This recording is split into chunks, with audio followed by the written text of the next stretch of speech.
Welcome to the Studio Chat podcast, the podcast designed to be your companion in the journey of self-discovery. I'm Barbara Thompson, your host, and a dedicated therapist. I'm the founder and owner of Self-Care Studio, a private counselling practice. With my clients, in courses that I create, on this podcast, I'm committed to ensuring that you have the support that you need. I created this podcast as a space for you to feel a sense of connection and a reminder that you're not alone in this thing that we call life, this adventure. This podcast is your weekly reminder to trust yourself, live life authentically, and embrace the path that is uniquely yours. Together, we'll explore ways to break free from people-pleasing, overthinking, allowing you to claim your time. You'll be joined by myself as I take you through some episodes, or during the year, I'll have some special self-care experts as guests on my podcast. So if you're ready to step into a life that's truly for you, join me on this journey. Let's navigate the twists and turns of life together, and more importantly, live your life for you. So thank you so much for choosing to spend some time with me today. Let the studio chat begin. Hello, everyone. Welcome to another episode of the Studio Chat podcast. My name is Barbara Thompson. I'm the host of this podcast. And today, I think this is for all of us out there that let me just give you paint a picture here for you. If you're feeling stuck, you want to let go of your fears or emotions, you want to build confidence, you want to take life head on, is stress affecting you? Or you're wanting financial success, well, I have someone here for you. Her name is Karyn De Mol, and she supports women. And I think it's really best for me. She's got such an awesome toolbox of goodies. Some of them I've never heard of before. So what I'm going to do is pass the microphone over to Karyn, and she's going to give you the rundown of who she is and what she does. So first of all, welcome to the Studio Chat podcast. It's so lovely to have you here. Thank you so much for having me, Barbara. I'm really, really excited. So please share with my listeners what your toolbox is and how you support women. Okay, so who am I? So basically, as Barbara said, I have so many tools in my toolbox because I was so interested. I did my degree as an accountant, which is I was a very late bloomer in doing that. So I did 10 years of study while I was working part-time. After 10 years, it was like, what am I going to do with all that time now? So I started learning. First off, I thought, I want to go learn tarot because that really, I love going to get my cards read, and found out I was actually quite intuitive. So from tarot, I then went, I'll go do like a meditation I found this meditation sort of class, and it was a bit sort of woohoo, a bit sort of galactic, and I'm like, they're talking Klingons and all this sort of stuff. And I thought, oh my gee, what have I walked into? And then ended up loving it. Loved it so much I went and did Reiki. From there, I learnt kinesiology. From kinesiology, I went down the NLP, the hypnosis, the timeline therapy thing, so all the mindset sort of stuff. And from there, I went to another thing, modality, which is specifically for women, called Creatrix. And again, it's all about the mindset to let go of those beliefs, that especially us as women have, that we're not good enough, we're not smart enough, we're not loved, we get anxious, and we have so much stuff going on in our head that we over-emotionalize things and we overreact. So that tool it's my favorite for women, because I know it can transform them in such a short period, and it's designed purely for women so they feel safe through the process. And because men and women's brains are completely different, NLP, all that sort of processes work perfectly for men, but for women, the things keep coming back, is what I found. So when I found Creatrix, it was like, a big breath air. A big breath of fresh air. Yeah, I knew what you were saying. It's like, woo. So that's everything. So throughout all that, obviously with my accounting background, I work with money mindset, and then it can also help people with understanding their budgeting and how to actually take action.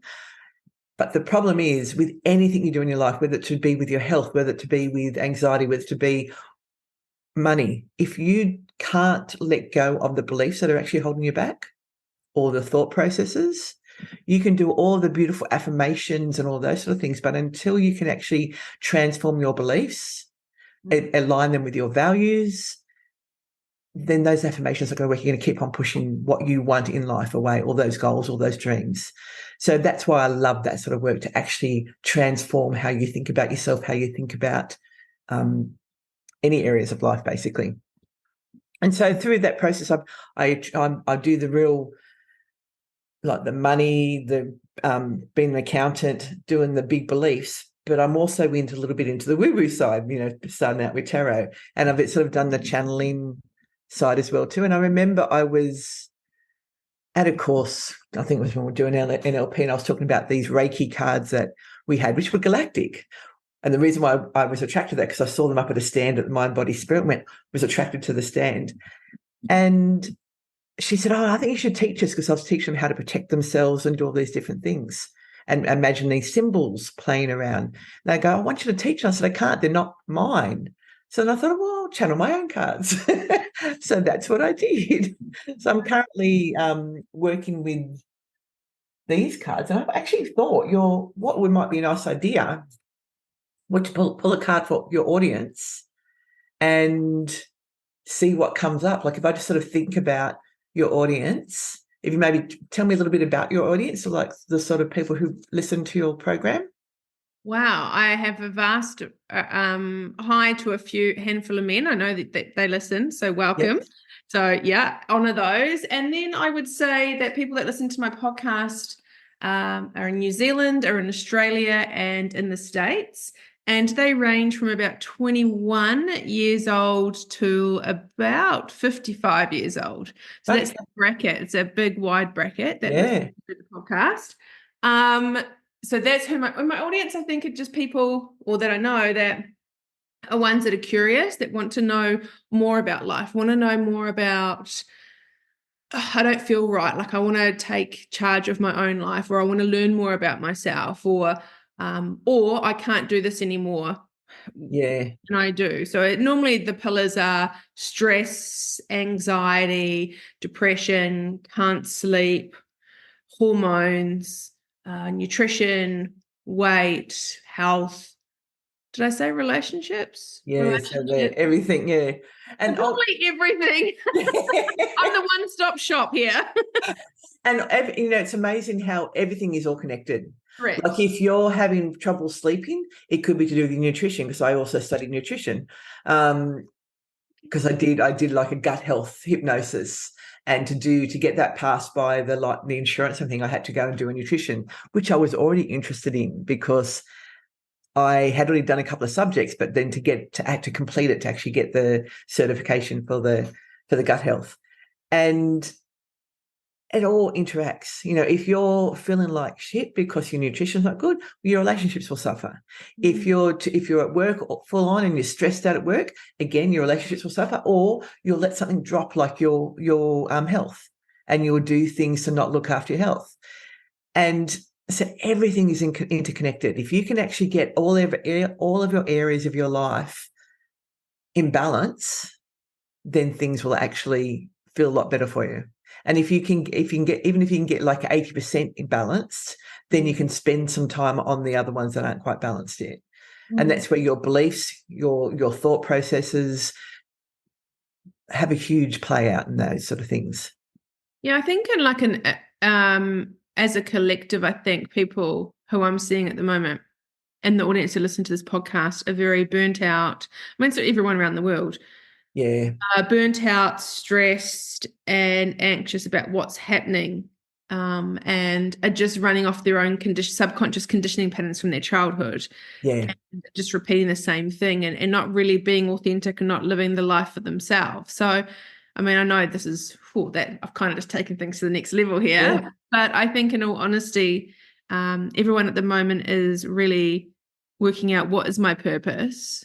What am I? Who am I?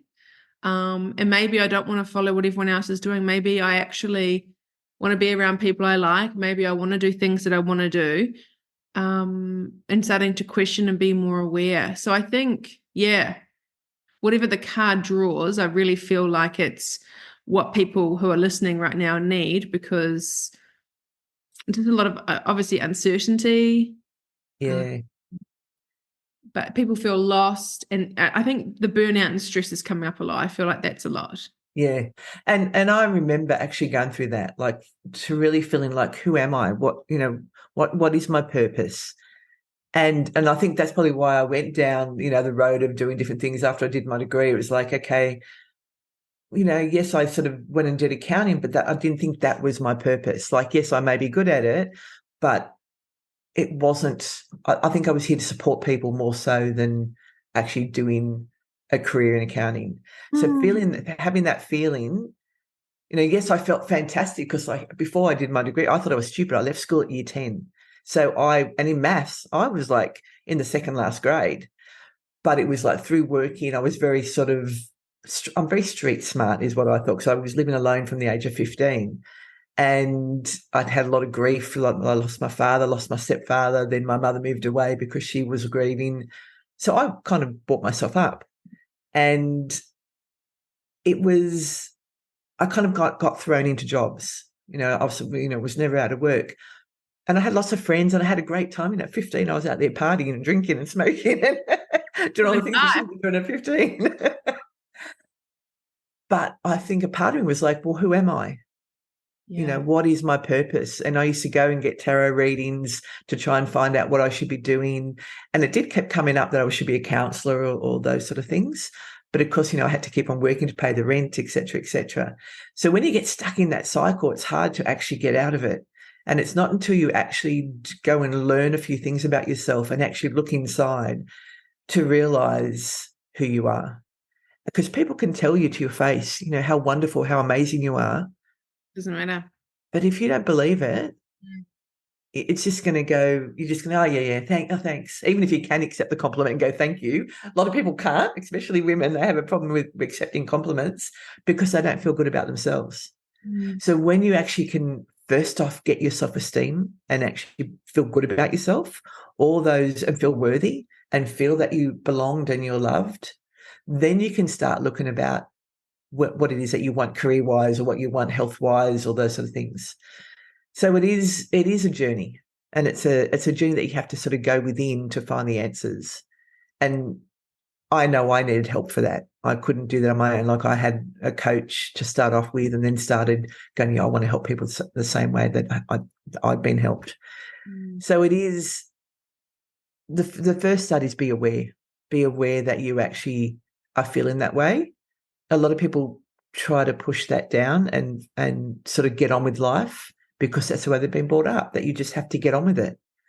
But sometimes you just need to, sit in the moment and actually work out what it is that you want and be aware that you want more and that it's possible to get it. And where does that want come from? Is it actually from your parents and what you think you should be doing, or is it what you want to do? Yeah. So journaling is fabulous for that, to actually sit down and work out what it is that you truly want and listen to your own voice. Shut out anybody else's voices who are telling you should be doing this, you should go to uni, you should do this, blah, blah. What is it that you want to do? And then make that decision to take the steps and what it is that you need to get there. So you can actually make out a plan and you don't have to follow that plan. You can actually just sort of sit down and actually work out what it is that you want and then start taking steps to it. But at the same time, live your life now. As while you're doing that, don't give up on what you're doing. Don't put everything on hold, because like me, I went and did an accounting degree and then sort of went completely different. And I've got a girlfriend who did 3 degrees that she changed like from 3 different types of careers. I think she did lawyer, she did nursing, and then now she's in finance. So you don't have to stop what you're doing. You just need to go, okay, what will make me happy right now? And what do I need to do to actually get that? Because it comes from inside. All that joy that we have, we're looking for it on the external, but it doesn't actually come from outside. It comes from inside. And I can resonate with that too. I remember, because my background's in marketing and I wanted to climb the ladder and get to the top. And when I got to the top, I was like, it's great. And I know, like you, I was very good at it.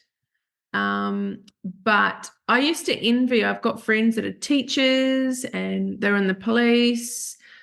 Teachers, police, what else did my girlfriends do? A lot of them were teachers, actually. Or they had like these set specific industry, nurses, couple of doctors, And I remember being in my 20s going, oh, it's a bit unfair. Like, I wish I could find my thing. Like, I remember I still had my job and stuff, and I was so grateful that, I had a good job. But Yeah. I remember always looking around at me and almost being like, oh, I wish I had a profession, or I had a title, or I had a purpose. But I Yeah. had no idea where to start. I had what I'm doing now. There's no way in a million years I could have ever told you. I thought it was going to be more along the fitness avenue. Like, I always wanted to have my own gym or do something like that, maybe, or my own apparel wear. But I never thought I'd be doing this in a million years. And what I'm Yeah. doing now is a complete reflection of how the hard points in my life and the roads I took in those hard points where I couldn't go any further, or life was just so like smash me, basically. Mm. What I learned, all the avenues I went have all taken me to where I am today. And now, like, almost all my wounds and everything I've been through, healing through all those. Now I want to almost be on the corner when people get to that corner, and I want to go, shh, come over here. Here's a You short. made it. Hi, I'm here for you. But I'm going to take you on a detour. Come on, I'll grab your hand and let's go Yeah. on a short detour, rather than, almost 38 years of my life was taken up of using someone else's roadmap, really. Yeah. Yeah, that's how, if you're listening to this, no matter what age you are, I didn't start doing what I did until I was about 40. So don't think because you're a certain age, oh my God, I don't know what my purpose is. That's it. Just keep, it'll be thrown in your face at some point in your life. Something will happen and you'll go, it'll be someone you meet at a cafe, it'll be a conversation, a podcast you hear, an ad on TV, something will come in front of you and you'll be like, huh, I never thought of, like, you know what I mean? That's how it presents itself. But I do remember if anyone's listening to this going, oh, well, you guys are lucky. You know what you're doing. I don't know what I'm doing. Don't worry. That was me. For 40 years, I used to look at people and think, oh, man, wish I was like a nurse or a teacher, or wish I was. And I knew that I could have been any of those things, but I had no interest. But I was just like, I wonder, I wish I was a lawyer, or just a profession with a title, so I felt like I belonged to something. Yeah. And it will reveal itself. And it is just a matter of following the path. So I was the same. So 30, when I did my accounting degree, I was working in offices. One of my bosses said, you should go and, study something. Oh, I might go do like a marketing or something, or business. And he goes, no, that's too wishy-washy. Do accounting. And I went, oh, okay. And so then, as I said, accounting. And then it was after that, yes, it gave me more money. That was, a big thing at the time as well, when you didn't have your parents to go running home to for money. Yeah. And then at 40, that's when I started going down all the path of learning all the mindset work. So exactly the same thing, 40 and probably 40 to 50, I'm now coming up to 60, that it was, there was still that learning curve before I started really practicing with what, I'd learned as well too. Yeah. So it is very much what comes into your life, the lessons you've learned through those other parts of your life are going to help you in your new task as well anyway. So it's just a matter of, because what you learned in marketing has probably helped you through building your podcast and what you're doing as well. What I've learned in accounting, has helped. What I learned before I even studied accounting is just working with people, connecting with people. That's all part of the journey. Yeah. Like the steps you make, I couldn't do what I'm doing now without everything I've done in my life to get to where I am. Correct, yeah. So, all the times I used to be a little kid and always used to win all the speech competitions. I hated it. I used to go bright red and I used to be such a blusher. Anyone that knows me for a long time, I mean, it's kind of a cute thing when a kid does it, but kids are cruel, and so when I blush, I was always such a good speaker and always so good at speeches. Even though I hated them, teachers would always push me because obviously they could see that potential. Yeah. But Barbs would stand up in front of anyone and would blush like a little bit. And then obviously the boys, oh, Barbara, beetroot red. And then when I would go red, it would make you go redder. And then I'd go, oh my God, you're going redder. And then I'd go redder. And then people would go, didn't even know someone could get that red. And I just remember it, it was so horrible, and that's okay. But that's what I mean is being pushed to do debating, being pushed to speak. I know any one of my high school teachers, if they're listening to this or I met them, and I don't know if many of them are still here, like Earthside, but I know every single one of them, if they knew what I was doing now, would look at me and go, "Of course, Barbara. Yes. Of course, this is exactly what." Like they will not. I know they won't be surprised. Yeah. Yeah. I actually, I've never thought about that. What would my teachers be thinking? Yeah, I love my teachers. I was a bit of a nerd like that. Like I really, because I didn't really have any love and respect in the home environment. So the teachers really helped my self-esteem, Yeah. really saw me, and I think I got a lot of validation and acceptance from my teachers. See, I don't think I got that till I was working. Mm. Like at home, like I was probably, because my father died, my stepfather died, there was a lot of, my mum was grieving for a lot of her life. So I think I grew up pretty quickly. And even my brother, who's older, I think I was kind of the older one, like the older soul. So I sort of probably stepped up. And I think it was when I started working, and then I started to realize, that people appreciated what I could do, even without any training back then when I first started working, that I was very conscientious, and that I, as I said, I had street smarts. I kind of knew, and I think I think I also had intuition back then, but didn't realize what it was. And so when I learned the tarot, and it was a 6-month intuitive tarot lesson, and like I was pulling cards for people and reading things out and I couldn't remember what the cards meant, but I said just whatever I saw on the card, I said. And it was like, oh, wow, where'd you get that from? It was like, because it's true. So it was basically that my intuition that I think got me through a lot of the stuff through life as well. That's beautiful. And I think everyone has it. Everyone has intuition of sorts, whether you're tapped into it or not. Sometimes it has to be, again, take that time to actually sort of tap into it and actually, meditate on it I remember when I was learning channeling, there's some ways to actually practice as well too. When I say channeling, by the way, I don't channel dead people. That's not my thing. I did one course on it. I didn't like it. I channel my higher self so I can tap into my intuition to help my clients. So I will. What does that mean when you channel your higher self? Is that like that's an extension? Because I'm still learning this stuff. So that's an extension, like of you still. Yeah, and I think of it as your intuition, as your knowing, your higher self, so that you can, and your higher self is there for your benefit, to actually help you transition through life wherever you want to go. Basically, your higher self has the answers, because you're listening to yourself rather than listening to all the external outsides, what they're telling you to do. I kind of, when I was learning that, it was more about tapping into your intuition. So when you're working with someone, again, what comes up for you, your thought processes are not, I don't hear voices. It's just like a knowing for me. So I've got that thing where I just blurt it out and say it without sort of hearing something. I know I did do channeling and did channel a dead person, but as I said, I didn't like what it did to me afterwards, type thing. I had to go and sort of get things clear out. Section. Yeah. That's okay, because that's not for everyone, and that's okay. Yeah. And I think I probably have the ability, but I just don't. It isn't something that interests me, type thing. I remember even if it's nighttime and I get up to go to the bathroom, I won't look in the mirror because I'm worried I'll see a spirit or something. And that's something I've done from a very young age. So I think there's a fear there. Oh, I've never thought of that. Thanks for that. I think everyone listening to this is like, oh, great. Thanks, Karyn. I'm not going to do that now. Because I do believe our loved ones are here to support us. Oh, yeah. So after my mother passed, because she's been gone now as well for quite a few years, myself and my partner were driving along, and I don't know why I said this, but I said, "Mum, if we're going to get home safely," I don't know why I said this, make Bruce touch his nose.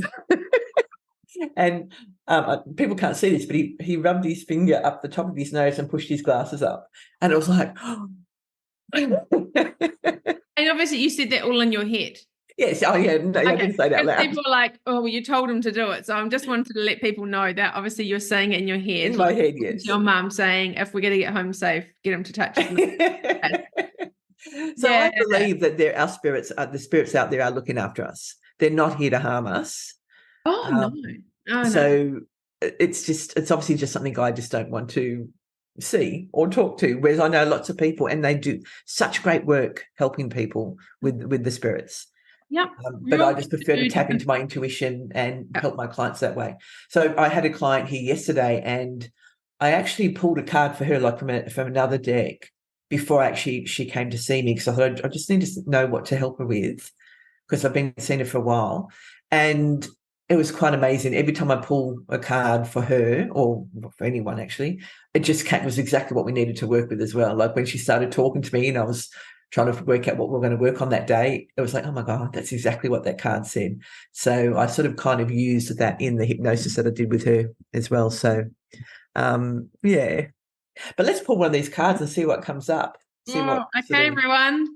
Haven't done this before on my podcast, so yeah, we'll just give it a bit of a shuffle. Now, these cards are not tarot cards. They're not what they are. They're like meditation cards. So if you pull a card, I can do like a little mini reading on it, but it is purely something for you to concentrate on while you're meditating, or something to think about, something that maybe your body needs or your mind needs to actually just rest. pull a card. I can tell you now, rest. Release me is what came up. So when I look at this is someone who's actually holding on to something so tight that they're stuck in a cage, not being able to get out because of the stuff that's holding them back. It is the way of they're trapping themselves. And again, this comes down to obviously what I do with the mindset work. It's our mind that traps us. We're stopping us from what we want to do. If we believe we can't do it, guess what? We can't do it. But that belief has come from experiences that you've had in the past where maybe someone told you couldn't do it, and because they told you couldn't do it, you believed them, and then you couldn't do it, and then you gave up. So when you trap yourself inside a cage because of your beliefs, you'll never achieve what it is that you want to achieve, because you'll always procrastinate, or you will do things to stop yourself from getting achieving what you want because of that belief. And sometimes you don't even know that belief's there. That belief could even, especially if you're women, could be passed down through the genes. And when you can transform that belief and get a different perspective, that's when you can see things differently. If you can see a gift in most of the things that happen, then you're getting a different perspective on that thing that's happened.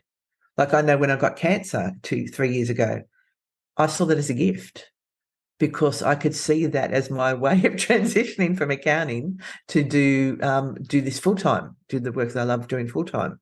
So it was, if something happens and and you think it is a problem, look at it in a different way. See, can there be something in there that is a benefit to you or someone else? Interesting. Before we carry on with this card that you've pulled, I saw something today that I did a screenshot of, because I just, Louise Hay. Yeah. Love her to bits. I think she's a very amazing woman, just really before her time. Well, I think. Yes. I'm only getting into all this stuff now.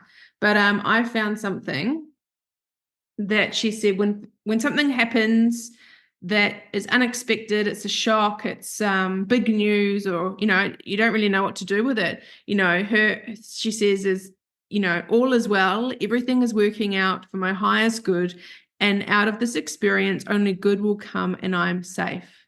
Yes. How cool is that? Yeah. I remember, again, I was a Louise Hay fan long before I discovered all the self-development work that I have done. And again,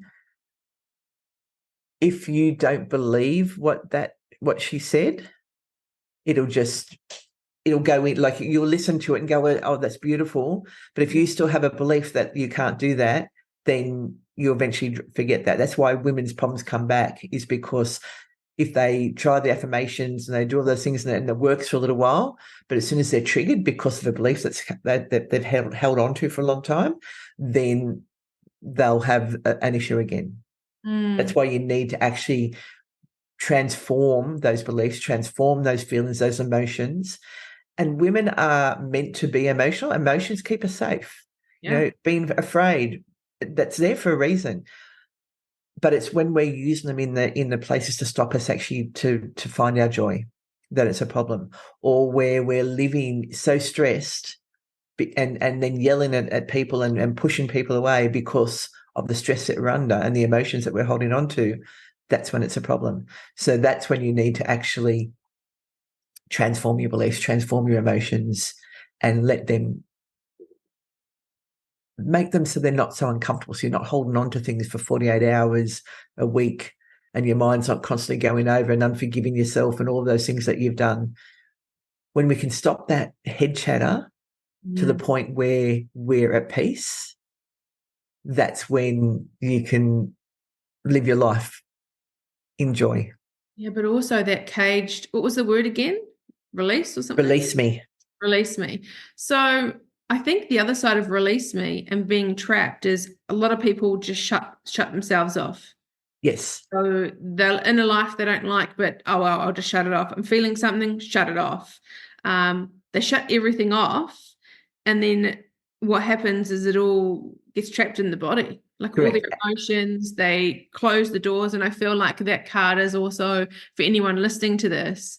You may be living a life that's not true to you. Yes. Worried about other people's expectations, or the other side is you've just completely switched off and you know what, I actually get it, because I did do that for a moment in time, and in the short term it feels like you're bullshitting yourself, because it is easier, because I can keep going like this. I'll just no, I'm not really happy, but you know what, who is really, like, you actually go, well, no one's happy. Convince yourself. Yeah. And I've got a house and everything's, this will do. This is fine. Yeah.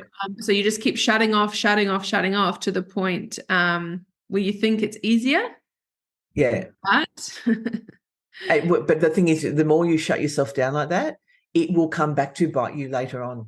Yeah. You can run, but you can't hide.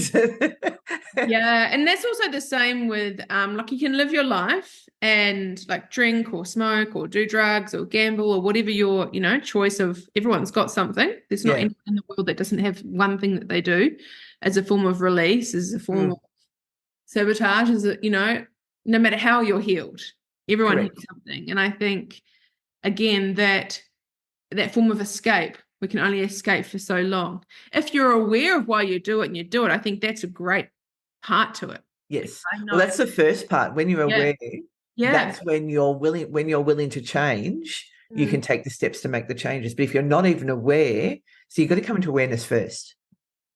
That is the very first step. People don't have the awareness until something really bad happens, unfortunately. Yeah. And quite often, when you talk about like pushing it down, like mine was binge eating. I wrote a book on overcome binge eating. It's won 10 awards even, but the thing is, I know what to do, and I've helped myself before, but something came up for me when I got cancer that obviously I turned back to chocolate for relief. So there's always going to be, everyone has, as you said, their vice, their things. Some things will, like I gave up smoking, a long time ago now.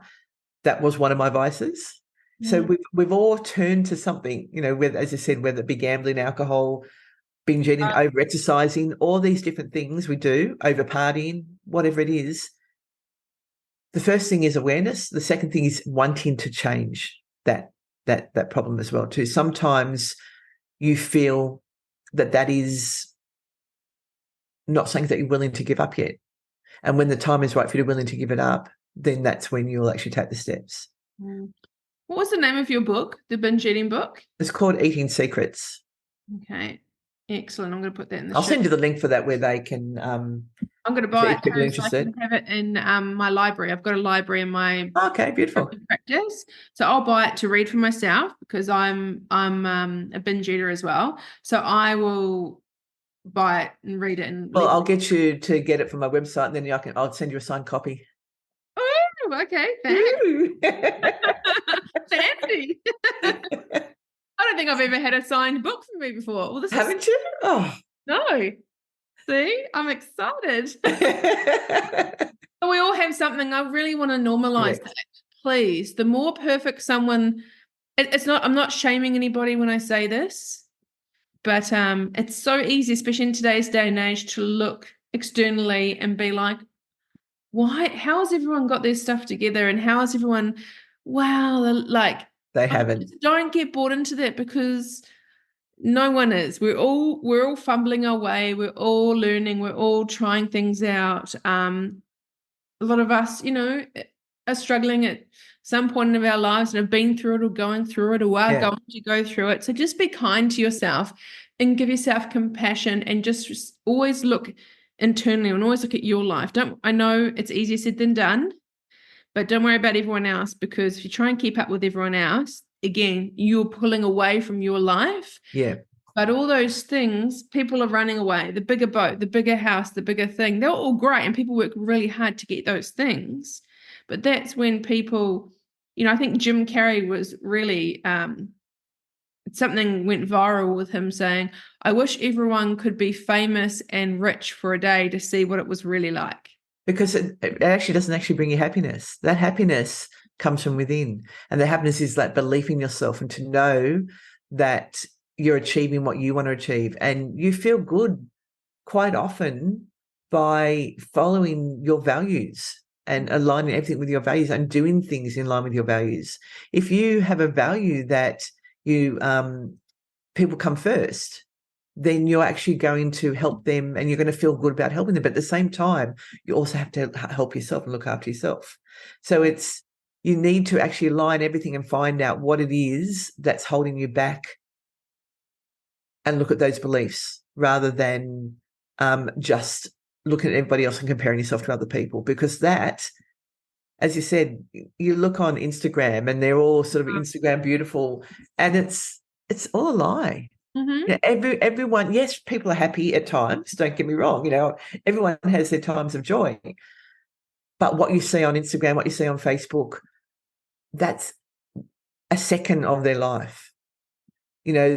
Turn the camera off and they could be crying in their wine, Yeah, no, that's very true. And also, like, really toxic relationships are only ever shown when they're in an argument or something they post, when it's all a game. So you think about, I think in the 70s and the 80s, especially when there was no social media, and you think of the mothers groups, and you think of peers and friendships and stuff, it was only talking on the phone, and it was only when you saw people in person. So you didn't really know what everyone was doing. So you didn't have this pressure to be like, oh my God, now the fashion is this, or now everyone looks like this, or now I need to have the green juice, be up at 5, journal, meditate, go for a run, eat 6 times a day, or not eat 6 times a day, and fast and do all this stuff. And like, holy she's like, how do I do life anymore? Like that's the thing, is because it's so overloaded, where before it was like you may talk to your girlfriend on the phone in the week. When you've got young children and you go to play group, it was once a week, where people would compare kids and, oh, mine's better than yours, or whatever mothers groups do. Have the environment, but it wasn't like 24/7. It wasn't in your face 24. Yeah. In the middle of the night when people breastfeed or they have little kids and they scroll, they're feeling themselves, oh my God, look, I should be doing this, or this, oh, this babe, someone's baby sleeps. Like, it's just, you never have that time to switch off. And also even the internet. Like the internet's telling you what you shouldn't do, and there'll be one thing telling you that you should be doing it this way, another one telling you should be doing it this way, and it's like, well, which one's right, which one's wrong? It is very much. Internet's good though. Like, you and I, we can talk now, and that's great. And it has some really positive things too. But it also, like everything, light and dark, positive and negative, there's good and bad. But it's about knowing what's right for you.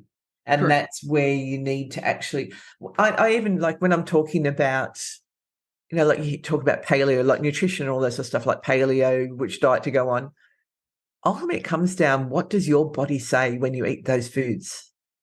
If you actually listen to your body when you eat something, like I know for me, if I ate wheat, I'd be farting like for Oh, a long really? time. So my body doesn't really. But if I have sourdough, it's better. Yeah. And dairy, like for Yeah. me, again, if I have milk, I'm sort of a bit running to the bathroom a bit. So we're getting into the nitty gritty here. Yeah. So for me, I have coconut milk. But someone else, for when you go like paleo or you go all those different things, they tell you not to eat this, not to add that. What works for your body? That's what you need to actually decide. Yeah. If for you don't have a problem, but the only way you usually know that you have a problem is if you stop eating it for a while, then have it. Yeah. Because I thought before I sort of, gave up all those foods and then discovered, okay, yes, some of those foods cause me problems. I just thought that was life, that you just Oh, farted really? after you ate. Oh, geez, no. You're just a gas bagger. You're just a windy. Exactly. And those sort of things are embarrassing. So these, like, if your nutrition isn't right, then you're also going to feel bad about yourself because you've got these things going on that you're embarrassed about.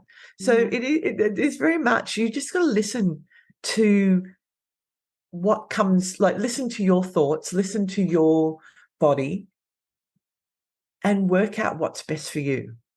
Yes, you need to obviously maybe need a hand from people to identify those things. Yeah. And you need to have conversations with people to see that maybe what's going on for you isn't right.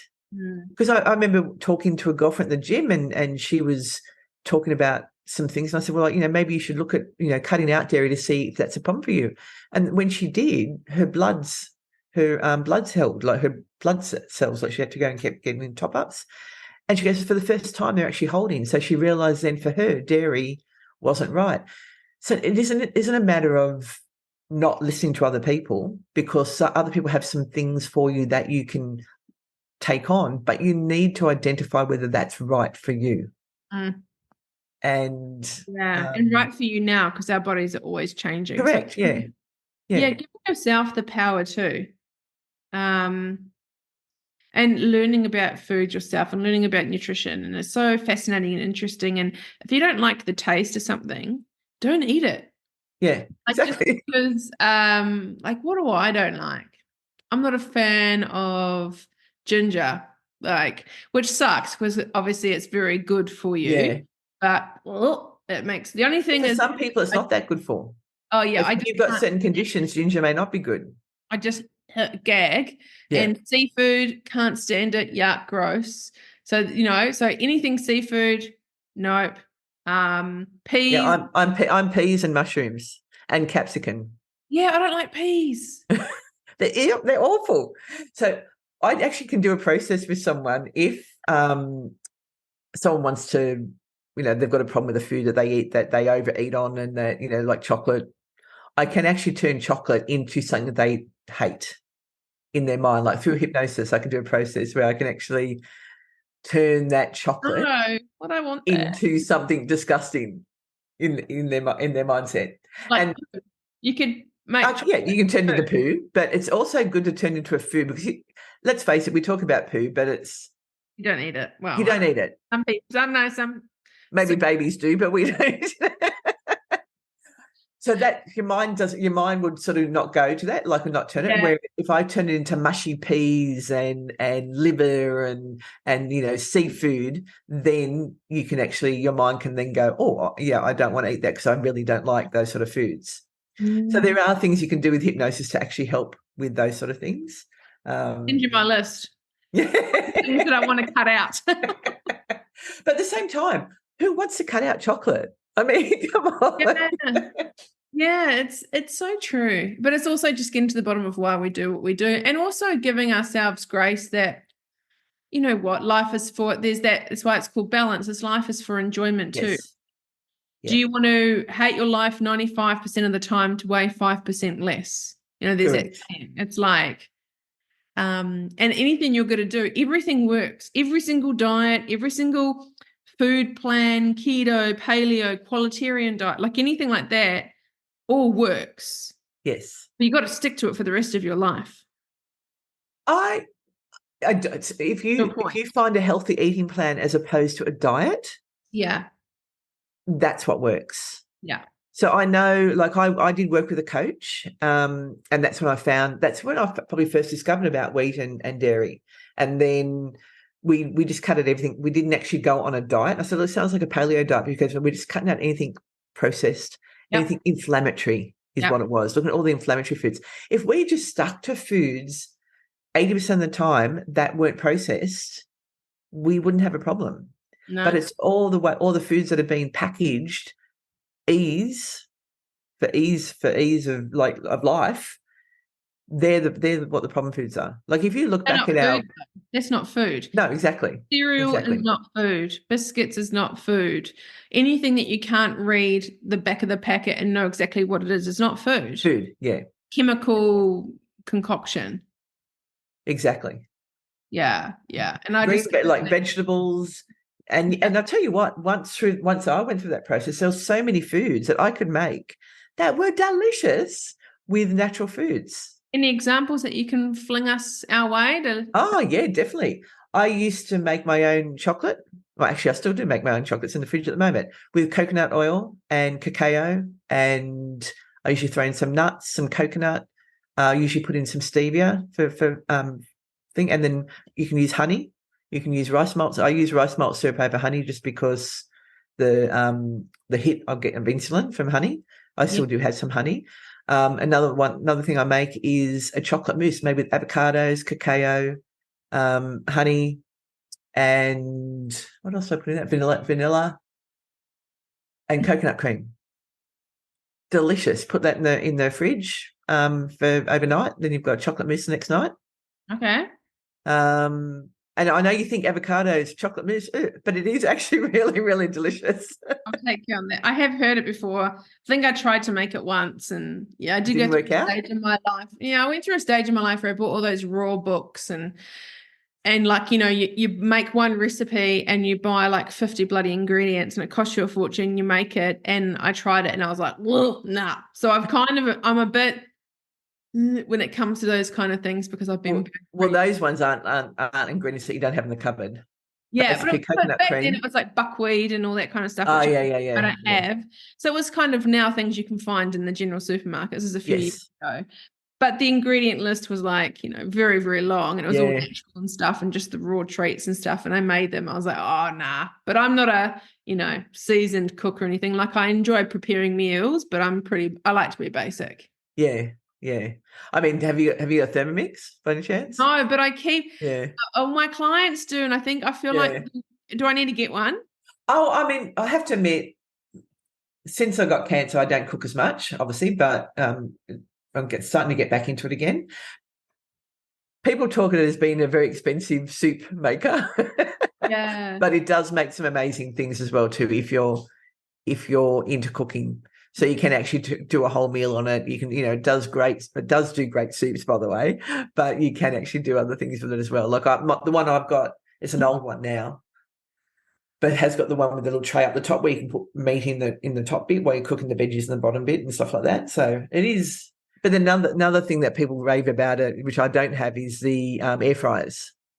Oh, I have one of the, yeah, they're pretty awesome. You have one of those, yeah. I need to get a new one because I've smashed mine. So I feel like you're giving me a shopping list. I need to get a Thermomix. I need to get a new air fryer. Air fryer for like sweet potato and pumpkin. Yeah. Is a game changer, I find. Yeah. And my how I cook chicken. Yeah, how I cook chicken, sweet potatoes, or pumpkin or zucchini or what about does it do well with cauliflower? Because I like cauliflower and broccoli. Yeah. In the oven. Like I'll put them in a plastic bag, put turmeric and some bone, like I buy like bone broth. Yeah, bone broth powder, but not the thing, powder, and sort of shake that all around with some olive oil inside the bag, and then throw it in take it out of the plastic, and then put it in the roasting tin, and delicious, like really nice cauliflower. Yeah, I'm pretty sure it would work in a air fryer. Air fryer? Yeah, just make sure you don't smash it too much. Yeah, it's the same process, but I mean, I'm no expert, but yeah, it definitely makes everything more crispy Okay. and tastes nicer. Without the oil sort of thing, because you don't have to put Yeah, oil on I things. always Yeah. sprinkle like a bit of oil sometimes, but again, it Yeah. just depends what you're cooking. Okay. Well, that And probably and like it's be a quicker. fabulous way. The air fryer is quicker. Yeah, look at us, Thermomix air fryer. Who would have thought that we'd be talking about that on the podcast? We've gone like way off onto different little tangents here, haven't we? Oh, there's plenty of tangents that we can go down, but I think, yeah, the main thing through all of this is listen to your body, listen to your thoughts, and it's a really hard place to start with if you do avoid everything and you push it down. And Yeah. I'm just trying to think because I was someone, what would I used to do? Yeah. Yeah, I won't really go. Like it's so with me, it was more like from the age of about, so I'm working on all this stuff now with someone, but from the age of 3, who I was meant to be had got totally squashed out of me because no one was listening to what I thought and I couldn't live being me. So by the age of about 3, I stopped being me and just lived a life to serve other people. Yeah. And only now from my 40s, I was like, oh, hang on. So it's a hard thing when depending on like the conditioning and what, again, your values and beliefs and what they are really reflects your thoughts and who you are. It's definitely a hard place to start. If you're hearing us talk and be like, oh yeah, well, how do I listen to my thoughts? Or how do I listen to my body? Because Yeah. if you've never done that, people will avoid it like the plague because they're worried of what will come Yeah. up. And that's where you need to actually reach out to someone, Yeah. because there's a point where you do the work, you can actually do the work on your own. But Yes. before that, you really need to have that sounding board or someone to help you get through those beliefs and transform those beliefs for you. It is really hard to do it on your own, especially like it took me years of being with coaches on stuff before I can now do the work by myself. But even now, I still reach out to people. Yeah. Yeah, as I said, when I went through cancer, I reached out to people who actually helped me through the processes to help me believe I wasn't going to die and this wasn't going to be the end, and to be able to go through that process with resilience meant reaching out to other people. Having And community yeah, exactly. and Yeah, having people that you connect with. correct. I know you and I have connected. We're definitely going to catch up for a drink or two, aren't we? Yes. But that's what I mean. It's about connecting and finding your people. I think that's Yeah. so important because we can learn so much from. I think part of the connection with people when you work with someone or just have a friendship and build getting to know someone is you'll learn something from someone. They'll just say one thing. Like I Yeah. know this is really simple, but you even talking about a Thermomix. I'm like, huh. So who knows if I ever get a Thermomix, who knows what that may transpire to kicking off other events in my life. And Yeah. I mean, just by that one thing of you saying, have you tried this? Or did you know about this page? Or did you know about this podcast? Or Yeah. I read this book recently. And this is why connection is so important for us. Yeah. Also normalizes things. So I could say something to you as, oh my God, the other day I ate a whole packet of chocolate biscuits and I feel so bad. And you might be like, oh, Babs, I used to do that too. And you'd be like, Yeah. oh, I thought I was the only one. Yeah, exactly. We actually thrive on connections and we thrive on community, and we thrive on actually knowing that we are not alone. Yeah. If we sort of are beating ourselves up because we are doing this same thing over, whether it be binge eating, whether it be over exercise, and whatever it is that people that you're doing that is your vice, that you beat yourself up for doing because it feels like you're not doing the right thing. Having someone else say, wow, I feel that too, makes them feel that they're not alone and that there is a way forward, that there is a way out. That's really important. And also people can be surrounded by, it's often the people that are surrounded by a lot of people are the ones that are just like, oh, are stuck. Because Yeah. how can I move forward and just don't know where to start. So we just want to normalize all of that stuff. And we're just here for you if you want to reach out to me or Karyn or anything and just, ask us any questions or that's just how this stuff kicks off. It's Yeah. just, I mean, if someone wanted to have a chat with me, like I'm happy to have a chat and see sometimes just having a conversation with someone can actually be an aha moment. You know, I quite often will have calls with people, and just that, as you said, one thing could be said for them to go, that's why I do that. And they just get that first bit of awareness. Yeah. Yeah. And you know what? We could be we need to hear things many, many times before we take action or before we have the aha moment. Oh, yes. So you saying something to me, I can't even think of an example now. I might be like, oh, but then my friend who's been friends with me for 20 years be like, Barbs, I've been telling you that forever. And I'm like, I'm not listening to you, am I? I'll listen to someone I don't know. So we need to hear things. It's a combination of that we're ready to hear it, but Yes. also a combination that has been told to us so many times that we're like, why do I keep hearing this all the time? Yes, exactly. Why does this thing keep coming up for me? Yeah. It will keep coming up until we pay attention. It will keep happening until you learn. And sometimes we need that wake-up call. Something bad might happen, which will give you that wake-up call and go, oh, yes, I've been doing that. People have been telling me that for so long. But until something maybe bad happens, that's when we might take action. But if you know you've got the problem now, take action before it becomes a problem would be the best advice, but that doesn't always happen. Well, we're all human and we like to put our head in the sand and, it won't happen to me, or I don't want to worry about it. Yeah. Yeah. So if anyone, how do we get hold of you? If someone's listening to this and they want to know more about what you do, or someone's like, I'm ready to let go of my fears. I want to let go of my, work through my fears, my emotions. I want to conquer my anxiety, build confidence. How can they do that? You can jump onto my website, which is www.goodnessmealternative.com.au or .com. Or they can also follow me on Facebook under Transform Your Life. Mm-hmm. I've got a Facebook group there they can join as well. I can send you the links for all those sort of things. They can actually my website is goodnessmealternative.com, but I've also got my name directed to that website. So if they go karyndemol.com, they will get to my website as well. But I'll give you all those details and you can drop it in on the bottom of the podcast. Yeah, I'll do that. And they said they can book a free call with me, a complimentary call, just have a chat and see if a conversation with me will give them the aha moments they're looking for. Yeah, I think that's awesome. Thank you so much for your time today. I know that you and I can have many, many conversations and many, it was hard to this is kind of an introduction to all sorts of things, but it was, we literally just had a chat. Like there's nothing that was written down. We just kind of where the conversation took us. The wind took us today.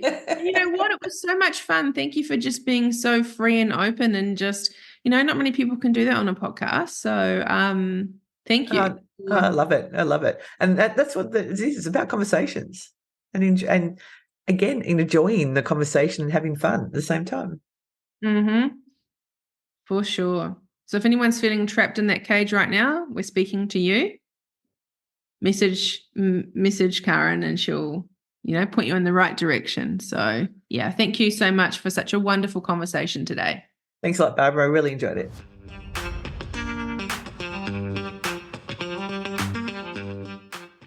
Thank you so much for tuning into today's episode. I hope this conversation has added value to your self-care journey and inspired positive changes in your life. If you enjoyed this episode, consider sharing it with a friend who might benefit from this episode. Don't forget to subscribe on Spotify or on your favourite podcast platform to stay up to date on future episodes. Your support means the world to me. I genuinely love hearing from you, so please take a moment to leave a review. Let me know which part of today's episode resonated with you the most. Your feedback guides the direction of this podcast, and I really appreciate each and every single one of you for being a part of this community. To fall in love with yourself is the first secret to happiness.